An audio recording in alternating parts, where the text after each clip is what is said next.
المرء مع من احب، جو جس سے محبت کرے گا اسی کے ساتھ کل قیامت میں اٹھایا جائے گا۔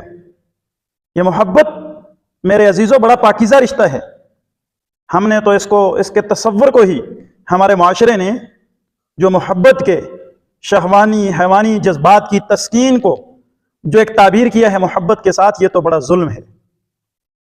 محبت ایک پاکیزہ رشتہ ہے۔ میرے محبوب صلی اللہ علیہ وسلم نے رب سے کر کے دکھائی، صحابہ کرام رضوان اللہ تعالی علیہم اجمعین نے رسول اللہ صلی اللہ علیہ وسلم سے محبت کر کے دکھائی۔ یہ ایک پاکیزہ رشتہ ہے، جس کو محبت کرنی آ گئی، سمجھو اسے اس معاشرے میں بڑی خوبصورت زندگی جینے کا سلیقہ آ گیا۔ محبت کرنے کا بھی تو معیار ہے، محبت کرنے کا بھی تو طریقہ ہے۔ نفرت کرنے کا طریقہ آپ نے سیکھ لیا، کہہ دیتے ہیں نا کہ جی مجھے یہ بات بالکل پسند نہیں۔ جب نفرت کا اظہار کر سکتے ہو تو محبت کا کیوں نہیں؟ صحابہ کرام رضوان اللہ تعالی عنہم اجمعین نے محبت کر کے دکھائی، کیسے میرے محبوب صلی اللہ علیہ وسلم کی صحبت سے فائدہ اٹھایا۔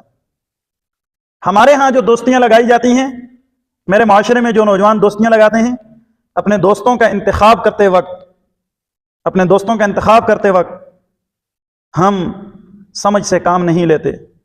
اپنی صحبت کے لیے، دوستی کے لیے، وقت بتانے کے لیے پاکیزہ مجلسوں کا انتخاب کرو، وہ جو مصیبت کے وقت تمہارے کندھے پہ ہاتھ رکھے کھڑا ہو۔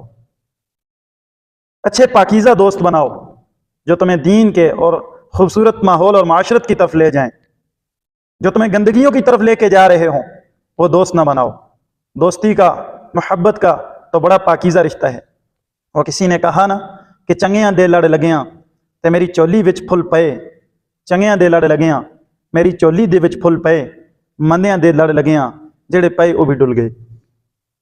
اچھوں کی صحبت میں رہا تو مجھے فائدہ ہوا، بروں کی مجلس میں آیا تو مجھے نقصان ہوا۔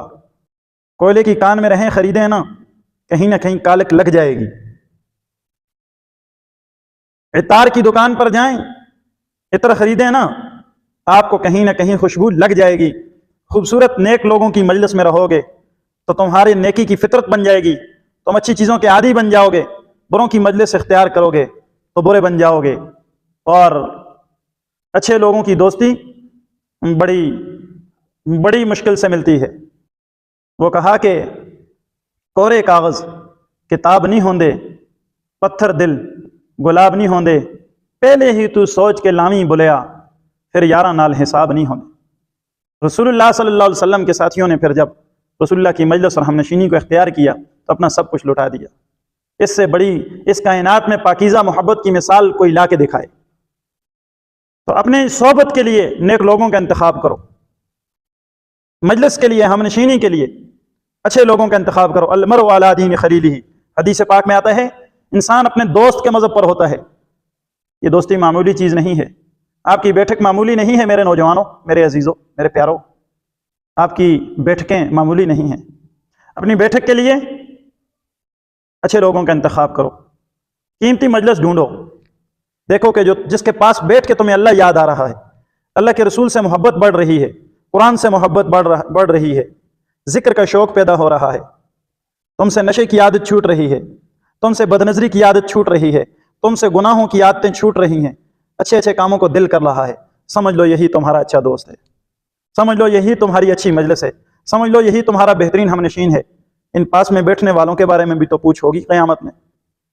قرآن مجید میں اللہ تعالیٰ نے فرمایا کہ تمہارے پہلو میں بیٹھنے والے کا بھی تم پہ حق ہے، اس کے بارے میں تم سے پوچھ ہوگی، اس لیے اپنے پہلو میں بیٹھنے والے کا خیال رکھو اور انہیں کبھی، جس طرح تم اپنے لیے اچھی صحبت تلاش کرتے ہو تو پھر تم بھی تو کسی کے دوست ہو، تم بھی تو کسی کے ہم نشین ہو، تم بھی تو کسی کے ہم جلیس ہو، تم بھی تو کسی کے ساتھ بیٹھتے ہو، تو تم بھی پاکیزہ زندگی اختیار کرو تاکہ کوئی بھی تم سے دوستی لگائے تو اس پہ رشک کرے، کوئی بھی تم سے محبت کرے تو تم پہ رشک کرے۔